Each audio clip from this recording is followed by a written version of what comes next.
Section 9 of Sir Francis Drake by Julian Corbett. This LibriVox is in the public domain. Chapter 5, An Ocean Tragedy, Part 1.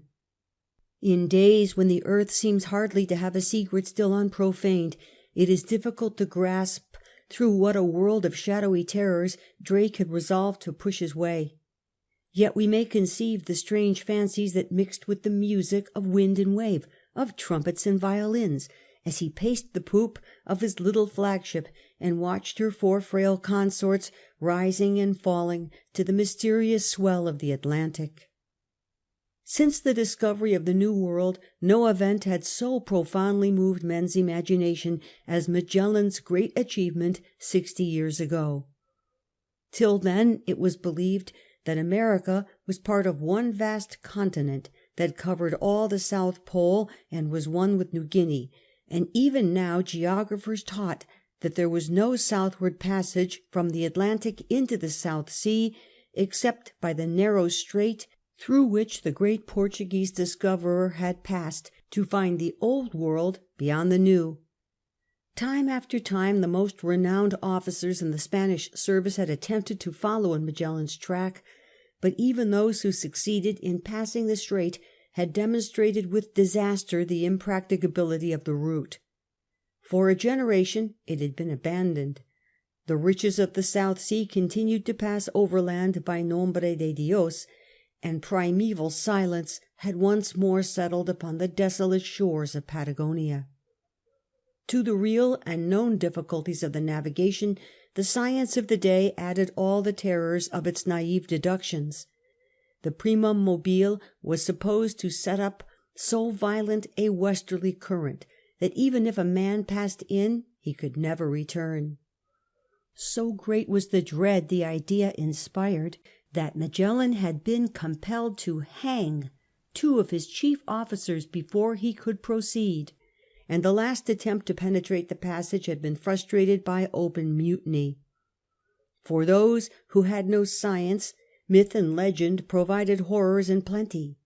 The seafaring folk of Europe generally believed the fires of heaven would consume all who attempted to pass the torrid zone, and those whose comrades had passed and lived still shuddered at a void beyond where, engendered of incessant storm and darkness, the great Atlantic swell was born. Yet it was through this region of prodigies, chartless and unexplored, that Drake with his imperfect instruments was going to find his way, and these were the men whom, with no help of modern discipline, he had to persuade to the work. They had only agreed for a voyage to Alexandria, nor was it till the little squadron rendezvoused at Mogador on the west coast of Morocco that they knew anything more adventurous was in the wind. At that time they might refuse to venture farther into the burning void. With all the support of his officers, Drake could barely hope to inspire them with his own daring, and at his side was his dearest friend, sworn to overthrow the voyage. It was not long before Lord Burleigh's tool was at work. Running down the African coast as far as Cape Blanc, Drake again put in with half a dozen prizes he had picked up on the way. Here he proceeded to clean his ships, and while the rummaging was going on, Doughty got the soldiers ashore to exercise them at their weapons. There was a prospect of sharp work ahead, for Drake meant to water and victual at the Cape Verde Islands, and force might be needed.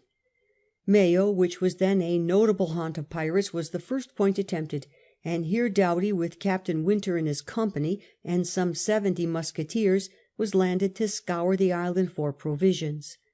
Once out of sight, he began secretly tampering with the men, and after a half-hearted attempt to trade with the inhabitants, returned to the ships with a report that nothing was to be had.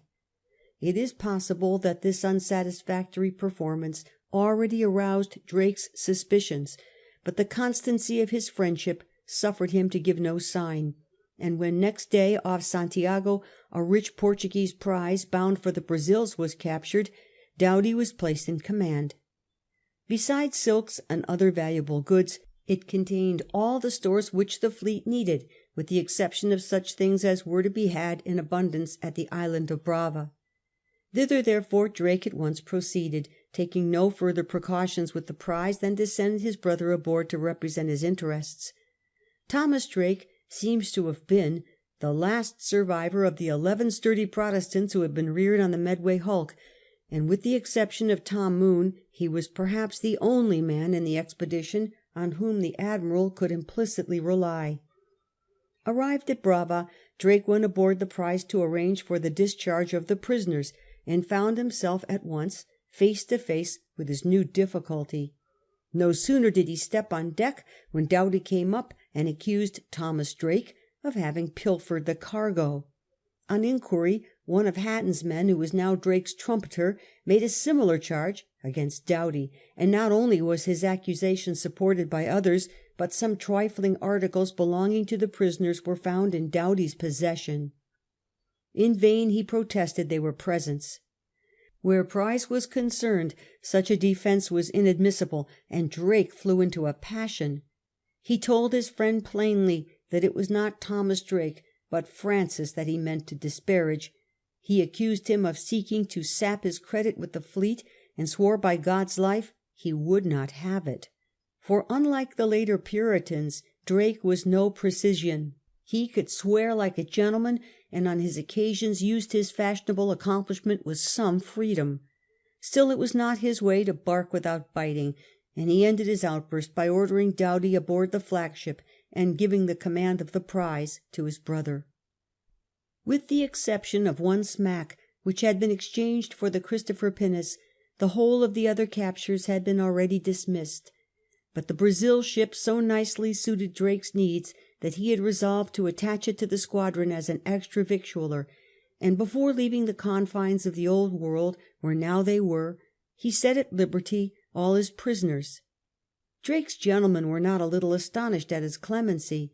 It was not at all their idea of honourable piracy.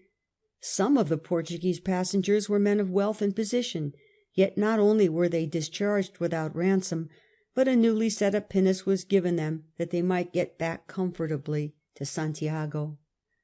One, however, remained behind, and the exception is important. He was a pilot for the Brazils from Genoa, with a Genoese love of adventure, and so soon as he heard Drake's intention of penetrating into the Pacific by Magellan's abandoned route, he volunteered for the voyage. His services were accepted gladly enough, and with this valuable addition to the staff, the course was set for the River Plate. For the present, no further notice was taken of Doughty's misconduct.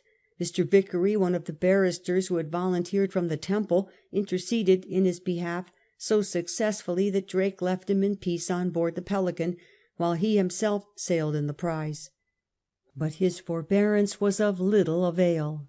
As they crept across the doldrums, constant complaints came from the Pelican that Doughty was trying to take upon himself the command of the ship.